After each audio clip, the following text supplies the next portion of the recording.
आज ब्रह्म योग संस्थान पर हम मौजूद हैं और गुरु पूर्णिमा पर ये ख़ास पेशकश तमाम उन लोगों के लिए भी जो दादाजी को यानी स्वामी गंगाराम जी को फेसबुक आदि इत्यादि पर फॉलो करते हैं।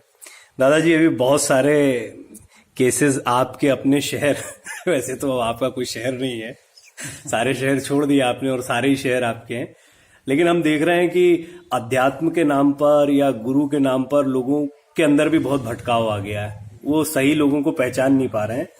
आप जैसे कहते हैं गुरु गुरु में भेद है, गुरु गुरु में भाव, गुरु सोई बंदिए जो शब्द बतावे, और इसी तरह से आप ये भी कहते हो कि जैसे पानी को छान के पीते हो वैसे गुरु को भी जान कर करो, कबीर भी कहते रहे। आप कैसे अभी लोगों को बताएंगे गुरु पूर्णिमा पर कि वो गुरु को किस तरीके से प्राप्त करें या गुरु में क्या परखें? बहुत अच्छा प्रश्न है। ये थोड़ा सा कैमरा उधर भी घुमा दीजिए। गुरु आसन के ऊपर ही हमने लिख दिया कि गुरु कौन हो सकता है। सदगुरु वह है जो वासना, कामना, अहंकार व विकार से रहित रहता हो। अब ये लोग कैसे जानेंगे कि कौन हो गया विकार से परे? अहंकार, विकार सब वासनाओं के पीछे। जब तक वासना है तब तक सारी विकृतियां रहेंगी। गुरु वो है जिसकी वासना, सभी प्रकार की वासना एकदम चली गई हो, 100% समाप्त हो गई हो, जिसको किसी भी प्रकार की कोई भी इच्छा शेष न रह गई हो, जीवन में किसी भी प्रकार की इच्छा कभी नींद में भी ना आती हो, ऐसा व्यक्ति सदगुरु कहलाता है। गुरु और भगवान में भी कोई अंतर नहीं। जब इच्छाएं चली जाती है तो वो भगवान हो जाता है।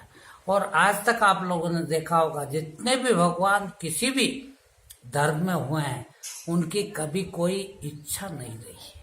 यदि इच्छा है तो वो फिर भगवान नहीं है। भगवान श्री कृष्ण 125 साल जिए हैं, मगर इतने सारे चरित्र हैं उनका। पूरी भागवत जिसमें 23,000 श्लोक है, अधिकांश भाग श्री कृष्ण के चरित्र पर लिखा गया है, पर आप कहीं भी ये नहीं पाएंगे कि श्री कृष्ण में किसी प्रकार की कभी कोई इच्छा रही हो। वही आदमी भगवान कहलाता, वही सदगुरु कहलाता। आपको यदि किसी को भी गुरु करना हो, सदगुरु की आवश्यकता हो, तो सबसे पहले एक ही चीज देख लीजिए कि उस आदमी में किसी भी प्रकार की कोई इच्छा कभी भी जागृत होती है क्या। यदि होती है तो वो गुरु नहीं।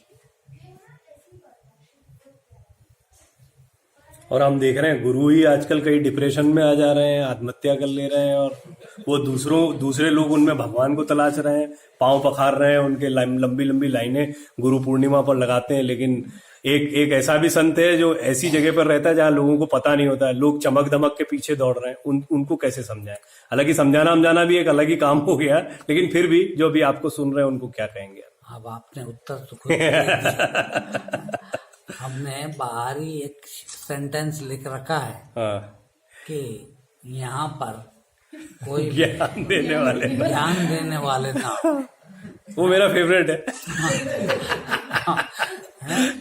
भाई आप खुद देना चाहते हैं, देने वाले हैं। वास्तव में वो देने वाले नहीं है, वो लेने वाले।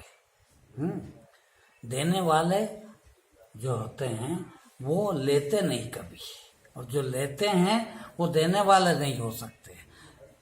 कबीरदास जी का एक भजन है, वो कहते हैं गुरु सम दाता कोई नहीं, सब मांगण हारा। दुनिया का सब व्यक्ति मांगने वाले होते हैं। मांगने वाले होते हैं तो गुरु नहीं होते। जो मांगने वाले हैं वो गुरु नहीं होते। जिस प्रकार से साईं बाबा को आज सारी दुनिया में भगवान मानते हैं लोग, चौराहे चौराहे पर मंदिर बन रहे हैं, किंतु साईं बाबा के तो माँ बाप का भी पता नहीं है, लंगोटी का भी पता नहीं था, कोई संपत्ति भी नहीं थी, कुछ भी नहीं था। इसके बाद भी कभी किसी से कुछ मांगा उस आदमी ने? नहीं मांगा, इसीलिए वो भगवान हो गया, इसीलिए वो सदगुरु हुआ। सदगुरु और भगवान में इतना ही अंतर है, कोई अंतर नहीं है। सिर्फ वो कभी मांगता नहीं, वो दाता होता है, वो देने के लिए आता है।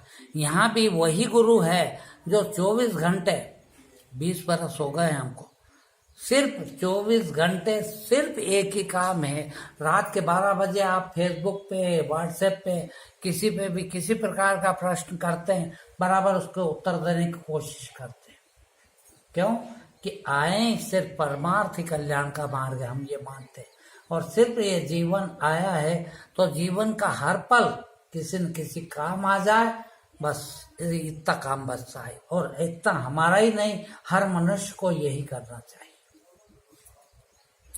मनुष्य कैसे अपने अंतर में गुरु की तलाश करे, या कहते हैं कि जब तक आपकी वो दृष्टि नहीं होती है, गुरु शिष्य को ढूंढता है, शिष्य गुरु को ढूंढता है, इसका भी कंफ्यूज, मतलब तमाम किस्म की थ्योरीज रहती हैं। हम अपने भीतर कैसे तलाशें? क्योंकि कई लोगों को तो लगता है कि गुरु की कोई जरूरत भी नहीं है, बहुत सारे लोग इसी में जिंदगी गुजार दे रहे हैं। हाँ, सही तरीका, सही ट्रैक कैसे आए सोचने का? देखिए, अभी जो आपने पहला प्रश्न किया था कि गुरु कैसे पहचाने, और उसमें बताया गया कि जिसमें वासना है वो गुरु नहीं है। तो वासना आपके अंदर है, और वह कितनी है और किस तरह के, क्या आपको पता नहीं है।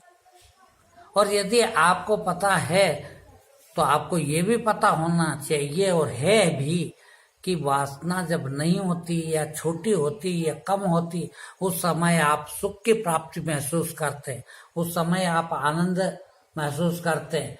अब सोचिए कि यदि वो वासना कम हुई है तो आपको इतना आनंद दे रही है, इतना सुख दे रही है। छोटी वासना है तो सुखी कर दे रही है।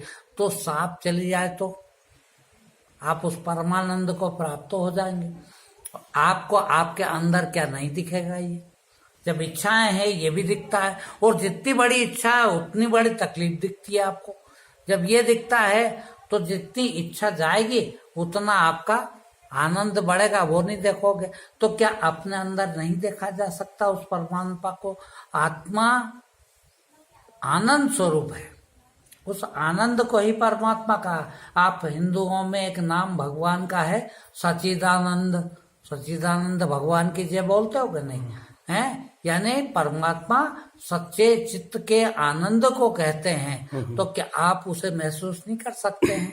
तो अंदर यदि आप देखें और आप सच्चे चित्त के आनंद को महसूस कर रहे हैं तो आपने परमात्मा के दर्शन कर लिए।